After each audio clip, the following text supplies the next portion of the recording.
Ibnu Qayyim rahimahullah mengatakan, lanjutan bahasan kita, banyak kalangan salaf yang berkata, setelah mereka meninggal orang-orang pun sering mendatangi kuburan mereka, lalu membuat patung-patung mereka. Kemudian setelah masa demi masa berlalu, akhirnya disembahlah patung-patung tersebut. Ini maksudnya penjabaran daripada tafsir tadi Al-Quran itu, ayat sebelumnya yang sudah kita baca. Tadi kita sedang membahas tafsir surah Nuh ayat 23 ya. Jadi awal-awalnya dibuat patung-patung, sampai akhirnya di kuburannya mulai dibuat patungnya, dengan alasan syaitan bisikan supaya tidak lupa mukanya ya.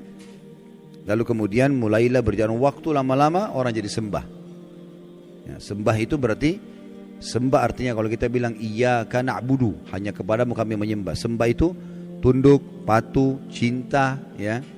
Itu semua makna-makna sembah. Jadi akhirnya berlebihan pada benda-benda mati seperti ini. Diriwayatkan dari Umar radhiyallahu anhu bahwasanya Rasulullah sallallahu alaihi wasallam bersabda dalam hadis Bukhari Muslim, "Jangan pernah kalian berlebihan dalam memujiku sebagaimana orang-orang Nasrani telah berlebihan memuji Isa putra Maryam. Aku hanyalah seorang hamba, maka katakanlah hamba Allah dan Rasulnya." Ya. Jadi Nabi Isa itu dulu alaihissalam, kaumnya awal menganggap dia nabi, manusia biasa. Awalnya Hawariyun, sahabat-sahabatnya dulu begitu. Berjalan waktu, mereka mulai menganggap Isa ini manusia suci dan lahir tanpa ayah, berarti dia anaknya Tuhan. Mulai pindah ke situ, namanya gulu, berlebihan. Akhirnya memposisikan Nabi Isa alaihissalam bukan lagi pada posisinya sebagai utusan Allah saja, tapi sudah luar biasa, sampai pada tingkat yang menganggap Isa dan ibunya Maryam alaihissalam adalah Tuhan. Awalnya tidak, tapi lama-lama ke situ. Awalnya cuma, oh ini orang soleh, ini nabi. Oh, akhirnya mulailah diinterpretasikan, dijabar-jabarkan. Nah ini kayaknya dia lahir tanpa ayah, berarti anaknya Tuhan nih. Nah berarti ya, supaya kita tidak lupa buat patungnya. Sekarang orang Nasrani banyak tidak sadar, mereka bukan lagi sembah Allah, bukan juga bahkan sembah Nabi Isa, tapi sembah apa? Patung. Ditaruh patung di situ. Mengatakan itu patung Nabi Isa, patung Maryam. Patung, gak ada hubungannya sebenarnya. Tapi seperti itu. Dan apa bedanya dengan kaumnya Nabi Nuh yang tadinya buat patung, awal-awal diminta-minta, lama-lama akhirnya disembah gitu. Sementara Nabi Isa alaihissalam berlepas tangan dengan itu ya. Saya nggak tahu sudah pernah saya bacain belum dalam surah Al-Maidah ayatnya. Belum. Kita buka sekarang Al-Maidah. Kita lihat bagaimana Nabi Isa alaihissalam nanti pada hari kiamat itu kalau tidak salah di ayat 116 ya. Bagaimana Nabi Isa alaihissalam nanti dihakimi oleh Allah. Maksudnya Allah subhanahu wa ta'ala akan mengajak bicara Isa di depan makhluk semuanya, terutama pengikutnya yang menganggapnya sebagai Tuhan. Sudah buka 116? Baik. Dan ingatlah ketika Allah berfirman, "Hai Isa putra Maryam," maksudnya nanti hari kiamat nih, di depan orang-orang semua, "Apakah engkau mengatakan kepada manusia, jadikanlah aku dan ibuku dua Tuhan selain Allah?" Maksudnya ada Tuhan lain ya, Trinitas yang mereka bilang itu. Isa menjawab alaihissalam, "Maha suci engkau, tidaklah patut bagiku mengatakan apa yang bukan hakku mengatakannya. Jika aku pernah mengatakan, maka tentulah engkau mengetahui apa yang ada pada diriku, dan aku tidak mengetahui apa yang ada pada diri engkau. Sesungguhnya engkau maha mengetahui perkara-perkara yang gaib." Lalu Nabi Isa mengatakan 117-nya, "Aku tidak pernah mengatakan kepada mereka kecuali apa yang engkau katakan kepadaku, yaitu sembahlah Allah Tuhanku dan Tuhan kalian." Ini ajaran Nabi Isa AS kepada orang-orang Nasrani. Enggak pernah dia bilang, jadikan saya sebagai anak Tuhan, jadikan ibu saya sebagai Tuhan. "Dan aku menjadi saksi terhadap mereka selama aku berada di antara mereka. Maka setelah engkau wafatkan aku, engkau lah yang mengawasi mereka, dan engkau adalah maha menyaksikan atas segala sesuatu." Jadi nanti pada hari kiamat, pernyataan Allah subhanahu wa ta'ala yang akan disampaikan kepada Isa alaihi salatu wassalam. Dan Nabi SAW mengatakan, "Jangan pernah kalian berlebih-lebihan dalam memujiku, sebagaimana orang-orang Nasrani telah berlebih-lebihan memuji Isa putra Maryam.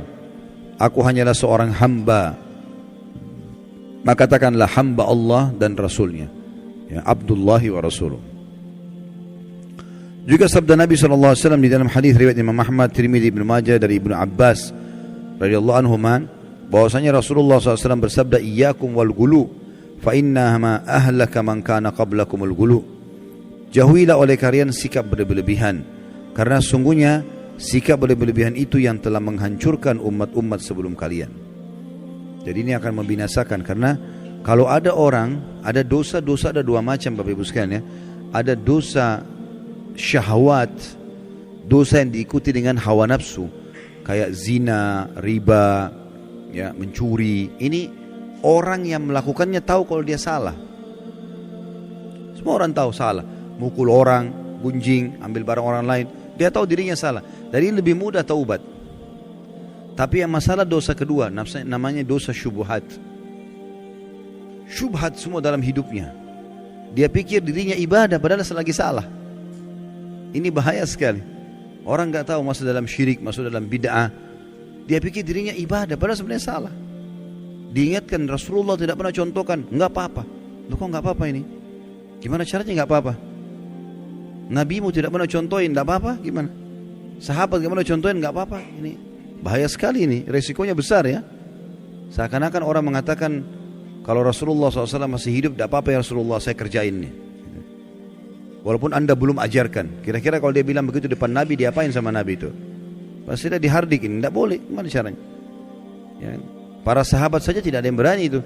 Ada yang pernah bilang, kan ada beberapa sahabat yang melakukan perbuatan Nabi tidak pernah contohkan. Jangan lupa loh, waktu itu wahyu masih turun. Dan ada dalam sunnah-sunnah Nabi ada namanya kauliyah, perkataan, ada fi'liyah, ada perbuatan, ada takririyah, persetujuan Nabi. Kalau sesuai dengan wahyu, Nabi enggak tegur, Nabi biarin aja. Kalau dilarang, Nabi larang. Karena wahyu lagi proses turun. Kalau sekarang Nabi SAW sudah meninggal, agama Islam sudah sempurna, gitu kan? Untuk apa kita mengatakan boleh kita tambah-tambah? Kan jadi masalah. Syubhat jadi dia. Dia pikir dirinya ibadah padahal lagi salah. Kan ini jadi masalah ini. Habis waktunya bertahun-tahun dalam hal-hal yang tidak ada gunanya, gitu kan? Orang jaga kuburan di situ dipakai kesyirikan. Orang minta-minta pada jenazah, dianggap dirinya ibadah. Duit ambil dari situ, hidup dari situ, ini kan masalah ini. Jadi banyak orang subhanallah tidak sadar padahal dia masuk dalam dosa syubhat. Dan ini lebih bahaya karena orangnya susah taubat. Dianggap dirinya benar soalnya. Ini masalah ini, ya.